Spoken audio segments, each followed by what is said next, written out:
En la fase de leptonema, ¿qué es lo que ocurre? El núcleo aumenta de tamaño, se comienzan a visualizar los cromosomas y pese a que se ha duplicado su ADN en la fase de interfase, todavía hay 2 cromátides por cada uno. Eso es lo que ocurre en la etapa de leptonema. A partir de ahí pasa la célula a la fase siguiente, que es la de cigonema. Si ustedes ven en el dibujito, en la etapa de cigonema los cromosomas homólogos son los que están de a pares, como les he mostrado en la figura de cariotipo, que ya se han replicado, se alinean en un proceso de sinapsis.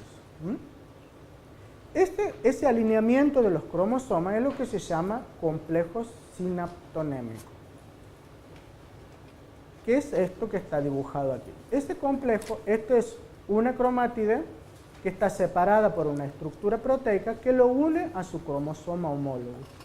Es decir, los 2 cromosomas están unidos entre sí. ¿Sí? ¿Por qué es importante ese proceso? Porque durante ese proceso se produce el fenómeno de crossing over o de intercambio de material genético. El objeto de la meiosis es que se intercambie el material genético del cromosoma paterno con el material genético del cromosoma materno.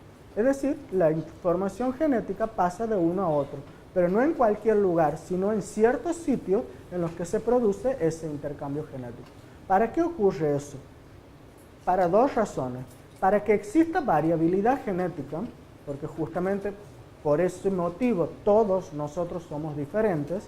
Y segundo, es un proceso que permite reparar el ADN que se encuentra dañado.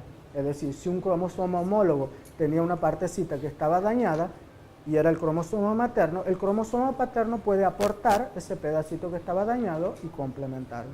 Eso es otro objetivo del crossing over. ¿Sí? Esto es como lo vemos al microscopio electrónico. ¿Me entiende? Por ejemplo, en una célula, esto es una célula de tomate, donde aquí se ve ese complejo que yo les mostraba. Esto es una cromátide hermana y esta es la otra cromátide. ¿Sí? Y finalmente, después de esa fase, pasa a la fase de paquinema, donde aquí lo más importante es el entrecruzamiento de los cromosomas o proceso de crossing over, donde tiene lugar la recombinación genética, que está esquematizada aquí. Los cromosomas homólogos se unen, se aparean y en algunos casos y en algunos trozos del cromosoma intercambian la información genética, donde por ejemplo este cromosoma paterno ha intercambiado en este trozo información genética con el cromosoma materno. ¿Sí? Y finalmente llegamos a la etapa de diplonema, donde los cromosomas homólogos, una vez que han intercambiado su información genética, comienzan a separarse y se rompe ese complejo que se llamaba sinaptonémico. ¿Sí? Al final de esta etapa llega la etapa de diacinesis, donde ahí, ya una vez que los cromosomas han recombinado su información genética, se produce la condensación de los mismos, se disuelve la membrana nuclear y va a empezar un ciclo de división celular que implica completar la meiosis 1. ¿Sí? Y ahí entonces empezamos en el proceso de división celular, que es bastante similar a la mitosis y que tiene los nombres iguales que en la mitosis. Metafase 1, los cromosomas se alinean en el ecuador. En la anafase se separan los cromosomas hacia cada uno de los polos. En la telofase la célula comienza a dividirse. Y finalmente llegamos a la meiosis 2. Es decir, ahora comienza otro ciclo de división celular a partir de esas 2 células hijas, que va a dividir el número de cromosomas en 2. Los cromosomas se condensan nuevamente y pasamos a la metafase 2, donde ahora se van a separar las cromátides hermanas en la anafase 2. Y eso es lo que va a originar la división en dos del número total de la información genética. Es decir, que hemos partido de una célula diploide y terminamos con una célula haploide.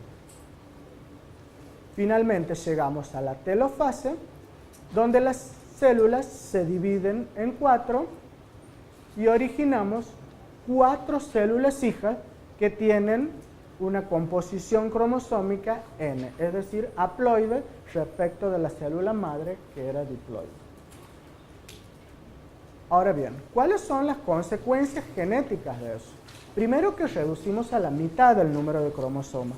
De esa forma formamos gametos que van a poder fecundarse y originar cigotos y embriones que tengan información diploide. Segundo, que se va a producir recombinación de la información genética entre los cromosomas del padre y de la madre. ¿Sí? Y tercero, que los cromosomas se van a separar al azar entre las células hijas. A algunos les tocarán cromosomas paternos, a otros les tocarán cromosomas maternos, y eso ocurre totalmente al azar, de modo que ese es el fundamento de la diversidad genética, porque todos los organismos son distintos. ¿Sí? Ahora bien, una cosa muy importante que quiero que lo entiendan y que eso se les grabe bien, es cuál es la diferencia entre una mitosis y una meiosis. Y eso ya lo podemos saber. Primero, en la mitosis no hay reducción del número de cromosomas, es decir, la célula tiene 2N de cantidad de número de cromosomas y las células hijas van a tener exactamente lo mismo. En la meiosis se produce una reducción del número de cromosomas. La meiosis solo ocurre en pocas células de un organismo multicelular, mientras que la mitosis es muy común. La mitosis ocurre en todas las células somáticas, en las células epiteliales, en las células gastrointestinales, en todo. En cambio, en el ser humano la meiosis solo ocurre en las células que van a originar los gametos sexuales. Esto es un esquema para mostrarle que en la metafase originan 2 células, 2N, mientras que en la meiosis originan 4 células con una cantidad cromosómica de N. ¿Sí? Entonces, si vemos en un cuadro cuáles son las diferencias entre la mitosis y la meiosis, tenemos. La mitosis ocurre en las células somáticas, la meiosis solo en las células sexuales. En la mitosis, cada replicación de ADN es seguida de una división celular. En cambio, en la meiosis solo hay 2 divisiones celulares en las cuales solo una se duplica la cantidad de cromosomas. ¿Sí? La otra diferencia es que la síntesis de ADN en la fase S le sigue la fase G2. En cambio, en la meiosis, la síntesis de ADN en la fase S tiene una fase G2 corta o no la tienen. En la mitosis, cada cromosoma evoluciona en forma independiente. ¿Qué quiere decir eso? Que no hay crossing over, que los cromosomas no se aparean, que no hay intercambio de información genética, que las células hijas tienen la misma información genética que la madre. En cambio, en la meiosis no. Los homólogos se aparean, se recombinan y hay intercambio de la información genética. Y después, la otra diferencia es en cuanto a la duración. La mitosis es un proceso que normalmente es rápido, dura 1 hora.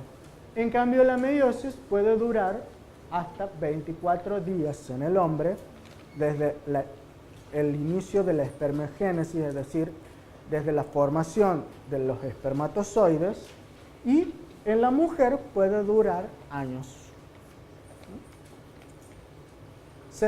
Y por último, en la mitosis no hay variabilidad genética, todas las células hijas tienen la misma información, y el objeto de la meiosis es producir variabilidad genética para que las células sean distintas. ¿Sí?